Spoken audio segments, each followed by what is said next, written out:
नमस्कार मित्रांनो, आज आपण जाणून घेणार आहोत ग्रामसभेच्या नियम, अटी, महत्वाच्या तारखा 1 मे, 15 ऑगस्ट आणि 2 ऑक्टोबर या 4 महत्वाच्या तारखा आहेत. ग्रामसभेची पूर्वसूचना कधी दिली पाहिजे? ग्रामसभेची पूर्वसूचना किमान 7 दिवस अगोदर देणे बंधनकारक आहे व गावात सार्वजनिक ठिकाणी सांगणे किंवा गावातील एखादा व्हॉट्सअप ग्रुप असेल तर त्याच्यावरती किंवा ग्रामपंचायत कार्यालयामध्ये स्पीकर लावून अनाउन्समेंट करून सांगणे 7 दिवस अगोदर बंधनकारक आहे. ग्रामसभा नेमकं कोण घेऊ शकतो? ग्रामसभा सरपंच, ग्रामसेवक, सचिव. जर सरपंच उपस्थित नसल्यास उपसरपंच ग्रामसभा घेऊ शकतो.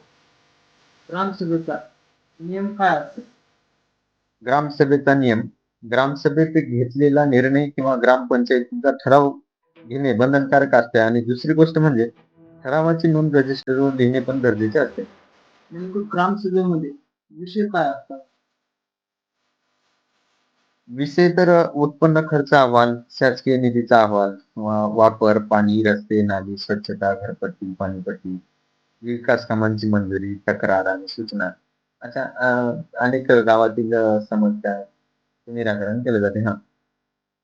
ग्रामसभेमध्ये सर्वसाधारण नागरिकांचा काय अधिकार असतो? प्रश्न विचारण्याचा पूर्ण अधिकार असतो. कामाबाबत माहिती मागण्याचा पण पूर्ण अधिकार असतो. चुकीच्या कामाला विरोध नोंदवण्याचा पण पूर्ण अधिकार आहे.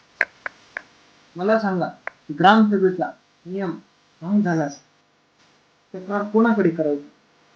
आपण तक्रार गट विकास अधिकारी, PDO किंवा जिल्हा परिषद CO यांच्याकडे तक्रार करू शकतो.